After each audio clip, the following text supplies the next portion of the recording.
Right, what's happening, people, and welcome back to the Joey Knight Boxing channel. Now, I'm actually away at the moment. I am on holiday in Paphos. I'd love to give you lot the beautiful backdrop that I'm looking at right now, but the lighting is absolutely awful if I do so. And do you know what?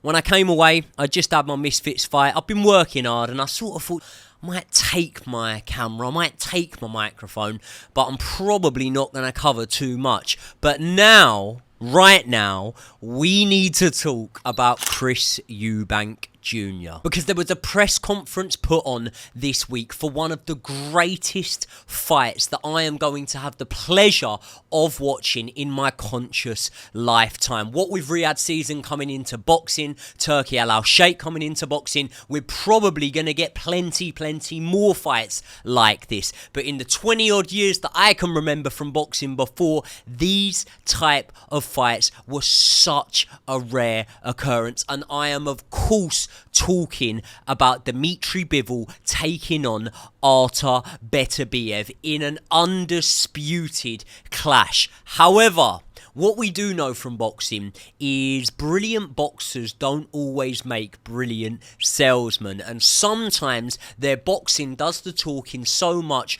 that the actual personality that translates to the fan base and in turn gets you clicks, gets you buys, gets you pay-per-view sales is not always there on display. And with his Superman cape on, Chris Eubank Jr. in this press conference came to the rescue. So without any further ado, let's have a look at the clip. Why boxer? Because every other promoter out here is a scumbag. That's why. You know, we've got. I love how casually he says it. Been lying and cheating his way through boxing for the last couple decades. Sued me for a couple $100,000 a few years ago, so obviously I was never going to go with him. You know, the guy's a scumbag. Kalle Sauerland, you know, had me locked up. Speak up, I can't hear you. Kalle Sauerland. Frank's fuming. He's In raging. a terrible contract for the last few years, squeezing money out of me at every opportunity. Scumbag. Scumbag. Frank Smith. You know, they did everything they could to try and make. Look at Eddie's face. Still go ahead. Scumbag. Still go ahead. Why'd you fight Hamza Sharad, scumbag? After knowing that they, you know, that he was on steroids. Scumbags. Scumbags. You know? Right, as you can see, I'm having a bit of a laugh of it there because as the neutral, it is funny. As much as we don't want to admit it, we do love the drama, don't we? But that doesn't mean that I don't condemn what Eubank said. It doesn't mean I agree with it. And it doesn't mean that I am telling you guys that Eubank Jr. was right in that moment to say that. But as much as Frank Warren, to a lesser extent, possibly Eddie Hearn, won't want to admit this, what Eubank Jr. just did in that press conference was an absolute masterstroke, because I will tell you now, the eyeballs that are now on that fight week and on that press conference have absolutely gone through the roof as a result of that outburst. Now, Chris Eubank Jr. stated there that Frank Warren has allegedly sued him in the past, so of course, if a man has sued you and you don't believe he was right to have done so, then you are going to think he's a scumbag. But what about Eddie Hearn? That's an interesting one. Now, Eddie stayed very quiet there, didn't he? Whereas Frank Warren was the one that had the confidence to pipe up in that situation. But when you look at the situation between him and Eddie Hearn, of course, Eddie Hearn has definitely slandered Chris Eubank Jr. in interviews. He often does impressions of his dad, things like that. I find it comical, but then again, would I if that was my dad? I don't know. But what I do know is he did speak about the fact that Eddie Hearn tried to make the Conor Benn fight after Eddie Hearn knowing, in Chris Eubank Jr.'s words, that Conor Benn had failed the drug test. However, there are contrary reports around the fight, and around that fight was attempting to go ahead. You know, I was actually going to be attending that fight. I was really looking forward to it, and at the last minute when the news came out about the adverse findings, Eddie Hearn was trying trying to keep the fight alive and to get the fight going. And in clips that I have seen online, Eddie Hearn actually said that Chris Eubank Jr. himself was also trying to keep the fight going and to make the fight go ahead. Now, what Eddie Hearn did state in those clips, and I am paraphrasing here because I haven't got the actual clip to put up for you, but what he did state to my memory in those clips was that Eubank Jr. then wanted to renegotiate the contract at the final hour and therefore get paid more money for that fight to go ahead as a result of Conor Benn's adverse findings. Now, let me just make it clear here, this is all just information that I have digested on the internet through various media outlets where the fighters and promoters in question have expressed their opinions and statements on these situations. So please do not shoot the messenger. Now, despite the fact that I do believe that Chris Eubank Jr. probably does feel that most promoters are scumbags, I do have to ask the question, is that because Chris Eubank Jr. has never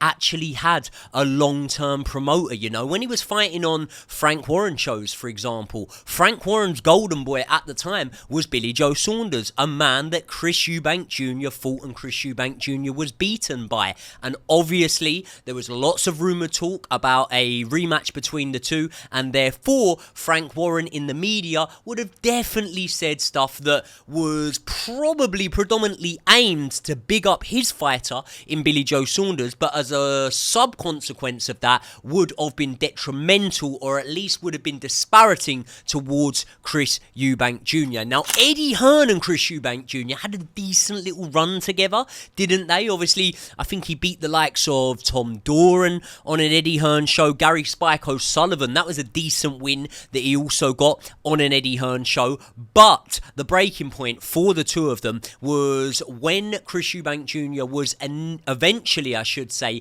gifted with the opportunity that he had long since been crying for, singing from the rooftops about, which was the opportunity to fight Gennady Golovkin, a prime Triple G. In Eddie Hearn's words, Chris Eubank Jr. lost his pen. He failed to sign the contract that was allegedly put in front of him at the final hour, and as a result of doing so, he missed out on that fight, and it was Kell Brook in the end who ended up taking on Golovkin. So because of all these situations that have unfolded with Eubank Jr. and all of the British promoters over the years, that's probably one of the reasons why he feels so disgruntled towards them, as well as the reasons that he stated. But the real weird thing for me was the fact that he also mentioned Frank Smith. Now, Frank Smith, for anyone who doesn't know, is pretty much Eddie Hearn's right-hand man. I believe he is a CEO of Matchroom Sport, but Frank Smith, the reason why this is such a weird one,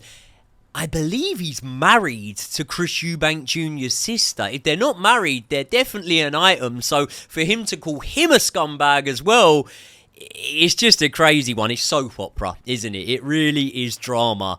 And as much as I hate to admit it, I really am here for it, you know. Now, speaking of family, there is the question of the presence of Chris Eubank Sr. And the fact that Chris Eubank Sr. hasn't been a mainstay in Team Eubank Jr. over the past couple of years is actually something I believe has benefited Chris Eubank Jr. I do believe that up until the sort of 4 or 5 year ago mark when Eubank Sr. was in Eubank Jr.'s corner, he was seen as somewhat of a gimmick. We all remember that fight. Do you remember when he went back in between the rounds? Eubank Sr. just stood there and looked at him and didn't say anything. And to the average bloke sitting watching that, you're thinking, what the fuck is going on here? Do you know what I mean? So I do think that not having the dad in the corner, and this could relate to another couple of fighters that I'm sure I'll be covering on the channel in the not too distant future. Not having the dad in the corner, I think, is actually a good thing. And I think that you're actually seeing a lot more of Eubank Jr.'s character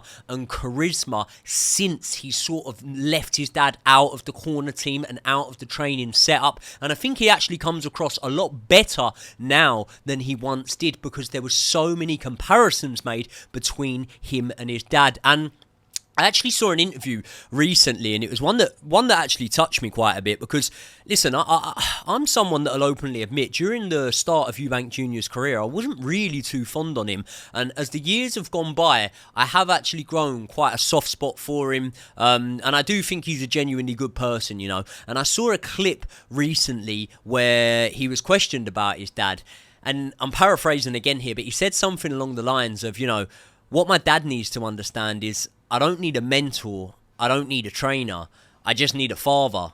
And that was something that actually pulled on my heartstrings a little bit there. And I really do hope that the situation between Chris Eubank Jr. and his father, if there is a situation, I really do hope that that is one that is resolved. But let's move on to the fight itself. And now let's be honest, straight off the back, Kamil Szeremeta is hardly a household name, isn't he? When you look at his record, it's hardly impressive. There isn't any massive standout names in terms of victories on that record, and therefore a lot of people would see this as a fairly routine fight for Eubank Jr. As far as I can see, he's never actually beaten an unbeaten fighter so far in his career, and obviously he does have stoppage losses to Gennady Golovkin and also to Jaime Munguia. Now, to play devil's advocate, by the way, I believe that the version of Golovkin, even though it was an aging Golovkin, I think it was after the Derevenchenko fight, it would have been about maybe 2020 when he fought Golovkin. I still believe that that version of Golovkin would have beat Eubank Jr. I still believe that Jaime Munguia would have been Eubank Jr. So he hasn't lost to anyone that I don't think Eubank Jr. could beat. But when it comes to the wins, I do believe that Eubank Jr. has some better wins on his resume than Szeremeta. Liam Smith, Liam Williams, Arthur Abraham, even an old and past it James DeGale are all probably better than anyone on Eubank Jr.'s opposition's record for this fight. See, Eubank Jr.'s had a funny old career, hasn't he, you know, because he's, 35 years old now.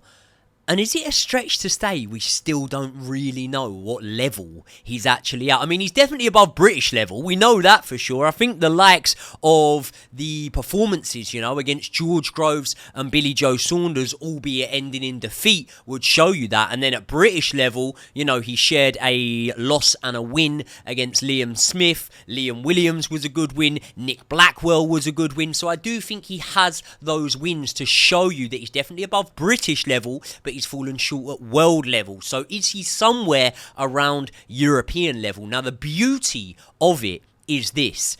No matter where he is, if he can get a win and if he can do it in good fashion on this Riyadh season card, not only has Turki Al-Sheikh shown that he is eager to get exciting fighters who put in exciting performances back on more shows, the gravity of the Eubank name will be able to secure him big fights. You know, we saw it with Chavez Jr. You have to mix the ability, you know, with having that surname. I'm not saying that Campbell Hatton can go and fight Devin Haney just because his surname is Hatton, but what I'm saying is, if you're half decent, if you've got a bit of charisma, you can sell a fight and you can box to a certain level, you will get fights and paydays off the back of that surname that maybe a fighter with a similar ability to yourself would not have warranted had it not been for having the surname of a legend. And listen, bigger shocks have happened in boxing, you know. Szeremeta may be looking at this and he may be thinking, well, I haven't even earned a patch in my career on what Chris Eubank Jr. has earned. And if I can go in there and pull off an upset win in this fight, then the ball is in my court. I am back in the big time in Riyadh season and I will get more and more paydays. So the incentivization is very much there. But you do have to make Chris Eubank Jr. a favourite in this fight. And in doing so, I do think that he could set up a potential fight with a Canelo Alvarez. We've seen the route that Canelo Alvarez is seemingly going down at the moment. It doesn't look like he's going to be fighting Crawford next, so that fight could very, very much happen. And if not, waiting in the wings, ready right now, you have Hamza Shiraz. And before Turki Al-Sheikh and Riyadh season came into boxing, that fight would just never happen. But if the money is on the table, believe me, Eubank Jr. would be wise in probably taking that fight, because I do think that is a fight that, with the experience Eubank Jr. has, not saying he'll win it, but he should be confident going into it. We've also got the likes of Ben Whittaker, who's been spoke about at Eubank Jr., but I'd sort of pour cold water on that one. I don't think it's going to happen. But most importantly, I want to know what you guys think about the presser. I want to know what you guys think is next for Eubank Jr. All of your support is very, very much appreciated. I know that I've been slacking really, really big time off of this boxing channel, but I'm trying to make up for lost time now. I'm trying to pump out as much content for you as I possibly can. So please hit the subscribe button, smash the like button on this video. Let me know your thoughts, and I will see you all in the next one.